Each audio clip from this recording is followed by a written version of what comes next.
Bonjour et bienvenue dans cette nouvelle édition de La Chapelle Info. Voici les titres. La journée intergénérationnelle de la CNRO, à la découverte de la faune et la flore communale, et l'actualité en bref.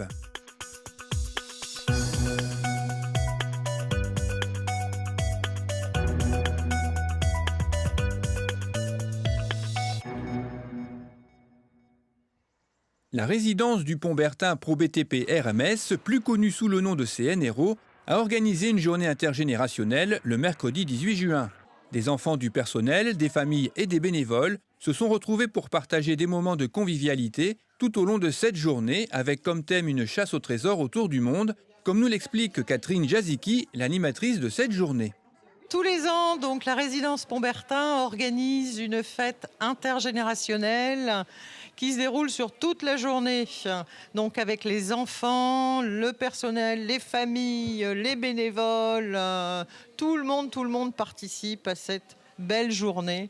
Aujourd'hui, c'était une chasse au trésor organisée sur l'ensemble de la résidence Pont-Bertin. Nous avons fait le voyage autour de l'Afrique, l'Amérique, la Chine et l'Espagne, l'Australie. Donc les enfants auront voyagé toute la journée avec bien sûr les résidents, le personnel partout et les bénévoles, les familles donc, qui se sont partagés les décors de la résidence, les jeux. Les enfants sont allés jouer avec les résidents sur les différentes unités. Voilà. Et on espère surtout c'est que les résidents, les familles, les enfants, tout le monde, tous les participants que je remercie énormément auront passé une merveilleuse journée. Dimanche 22 juin avait lieu une visite des zones de fauche situées derrière la mairie. Initiée et animée par Lionel Chaplin, jardinier au service des espaces verts de la commune, cette visite avait pour but de découvrir la faune et la flore locale, mais aussi de tout savoir sur la gestion différenciée et comment la mettre en pratique. J'ai recueilli les impressions de notre jardinier, pour qui c'était une première. Pour une première, je vous avoue que j'étais un peu stressé, je ne savais pas trop comment démarrer le thème. Il suffit de partir sur un point fixe. Et après, ça vient tout seul. Bon, c'est vrai que j'avais un peu peur que les gens ne soient pas trop intéressés et soient un peu perdus dans ma façon de parler, parce que j'emploie quand même des termes qui ne sont pas toujours simples pour les gens, mais je ne me rends pas toujours compte, en fait, parce que j'ai l'habitude de les utiliser. Et apparemment, les gens étaient réceptifs et étaient intéressés. Je pense qu'ils veulent en savoir plus. Je pense faire des thèmes par la suite. Des thèmes un peu plus fixés, soit sur les papillons, les sauterelles ou les odonates, les libellules. Donc ce sera intéressant de faire des thèmes un peu plus poussés, sur la même durée, 1h30 c'est bien je pense. Et ce serait bien aussi de faire une sortie avec des enfants, pourquoi pas une sortie scolaire sur la même chose, pour faire découvrir un peu la faune et la flore des zones de fauche. De manière à informer au mieux la population sur les enjeux de la gestion différenciée, une rubrique sera accessible prochainement sur le site web de la commune, animée par Lionel avec l'aide du Cybercentre. On est en train de mettre en place une rubrique sur le site web, donc ce sera les 1001 facettes de la gestion différenciée. Donc dans cette rubrique, vous pourrez trouver des méthodes alternatives au désherbage, ce qu'on utilise sur la commune de La Chapelle. Ensuite, il y aura un peu plus quand même, ce sera un peu plus ciblé sur la faune et la flore locale. Donc la faune locale, je parle vraiment locale de la Chapelle d'Armentières, avec des fiches d'identité. Donc à chaque fois que je retrouverai une plante un peu particulière ou un insecte ou un autre animal, je ferai une fiche d'identité qui sera publiée sur ce site internet. Donc j'espère que ce site pourra aider la population à découvrir toutes les choses qu'on trouve sur la Chapelle. Voilà.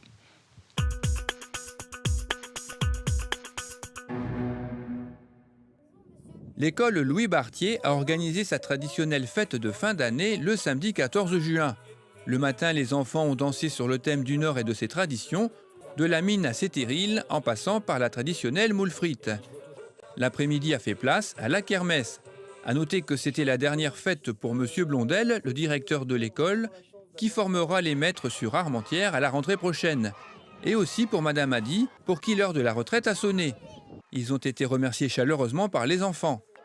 Je remercie au passage Vicky et David Nemery pour m'avoir fait parvenir ces images. La résidence Henri Boucherie a organisé son traditionnel barbecue jeudi 19 juin.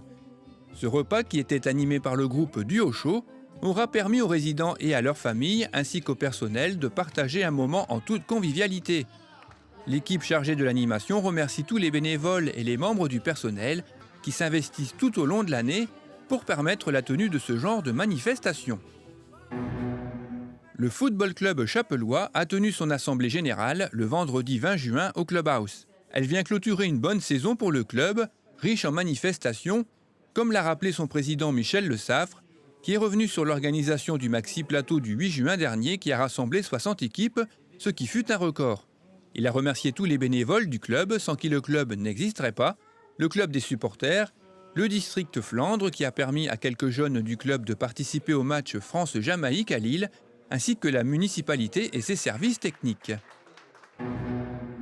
La section danse de l'association Yaka a organisé son traditionnel gala le vendredi 20 juin dans la salle polyvalente de la Choc. Sur le thème d'une journée à l'école, les 35 danseurs et danseuses ont présenté un spectacle féerique et merveilleux, comme seule la chorégraphe Mia a le savoir-faire, pour le plus grand plaisir des spectateurs venus nombreux. Le groupe scolaire de Vémacar a organisé sa traditionnelle fête de fin d'année, samedi 21 juin, avec d'abord une kermesse le matin, où les enfants ont pu tester leur adresse avec des jeux traditionnels. L'après-midi a fait place aux danses devant des parents très attentifs. Le spectacle s'est clôturé par quelques chansons. L'école Omer Olivier a également organisé sa fête de fin d'année samedi 21 juin. En fin de matinée, les parents ont assisté à un spectacle de chant interprété par les élèves de CM2. L'après-midi, ce sont les danses qui ont investi la cour de l'école. Les élèves se sont déhanchés sur des rythmes de saison, dans une ambiance très happy. La présidente de l'APE remercie tous les bénévoles qui ont œuvré pour la réussite de cette journée. L'association bouliste chapelloise a organisé un concours en doublette réservé aux licenciés samedi 21 juin sur la plaine de détente rue Omer Olivier. 12 équipes y ont participé, notamment des clubs de l'Armentiérois, mais aussi du club ABGS de Grande-Sainte qui n'aura pas fait le déplacement pour rien car il est sorti vainqueur du concours grâce à Guy et Victor Beloc. Les finalistes, Alexandre Dayer du club Doupline associé à Jean-Christophe Lesage de l'association bouliste chapelloise. Et on termine ces brèves en musique avec l'ensemble philharmonique chapellois qui a fêté la musique samedi 21 juin dans la cour de l'école du Bourg.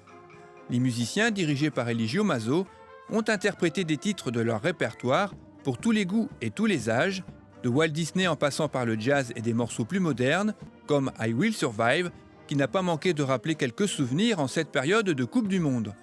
Ont également participé la classe d'orchestre et la section chant dirigée par Lucie Fortry.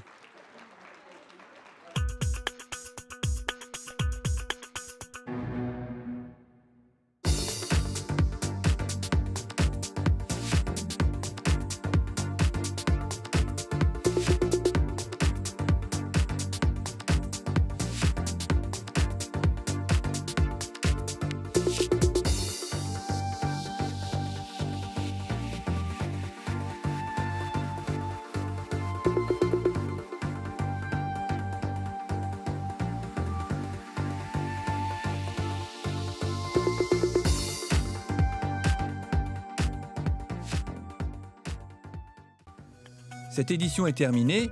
Merci de l'avoir suivie. Rendez-vous la semaine prochaine.